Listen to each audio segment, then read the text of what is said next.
So now let's use tag helpers, see how to wire those up and how they can really help you with some common tasks in building your markup. If we open up that layout page and we come and look at the 3 pages we have for our menu, we can see the hrefs, or the links over, are simply just pounds right now. And we could certainly come in here and just put /app/about and /app/contact. And this would actually work. We could go home, about, contact, etc. The problem with this approach is if the routing changes later, we're going to have to go and find out all these places where we had hard-coded these links. And it's very easy to miss them, especially if you have twice in your layout. You may have them here in the header, the sidebar, and maybe again in your footer. Very common in a website to have those sort of duplications.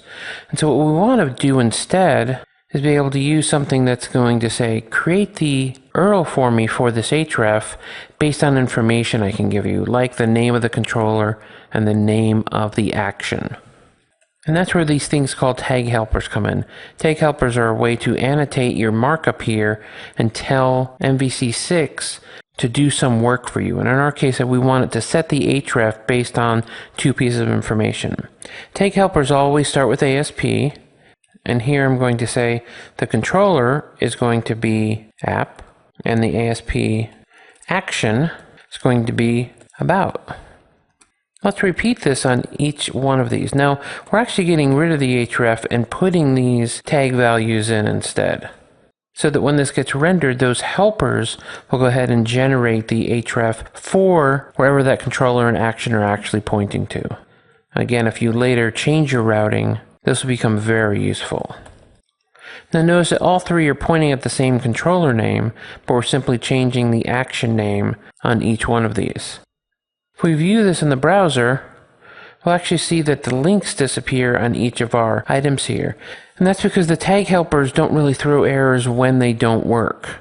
What's happened here, if we go ahead and hit the debugging tools, is that it has left the tag helpers and not done anything with them.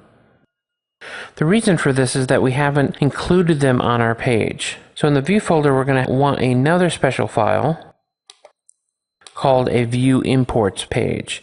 This is a file called _view imports that says bring all of this extra functionality to the page by pointing at assemblies that you want to bring onto the page. And tag helpers is one of the ways that happens.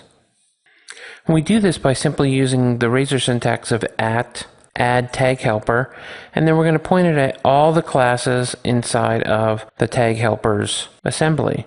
But of course, this tag helpers assembly doesn't exist in our project yet, so this is probably going to fail.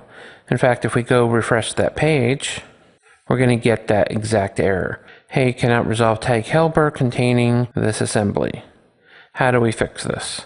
We fix this by opening up that project.json and adding it as a new line here. Much like we saw with Bower, just adding the assembly and version 4 will pull these in, we're going to see that same experience. So tag helpers is the name of the assembly, and we want, in this case, beta 7.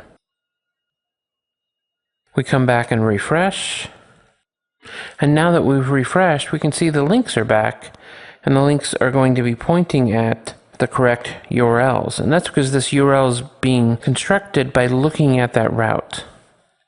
Let me prove to you that the tag helper in this case will change when the route changes. We go back to startup and we put in a prefix first, like site/, and we actually go to site. We have that site in there now, and that this is going to include the extra piece of the route because the route is being defined when we're defining MVC, and the controller name and the action name are still being handled exactly correctly. And of course, let's get rid of the site because we don't actually want that behavior. And then we have them back using the same minimum link that it can generate. The one for home is particularly of interest because it's showing you the route. Now, we know that this home page will work either from the root or if we belabor it and say app index as well. but it knows that when you want to construct it, that you want to construct the shortest version possible. And because it sees it in these two different URLs, it's going to pick the one that's simpler. And in our case, that's going to be the root homepage. Let's go ahead and go to the contact page, and let's implement this contact page using MVC6 so we can see how interacting with the server, both getting the view as well as being able to send data back to the server, works using MVC6.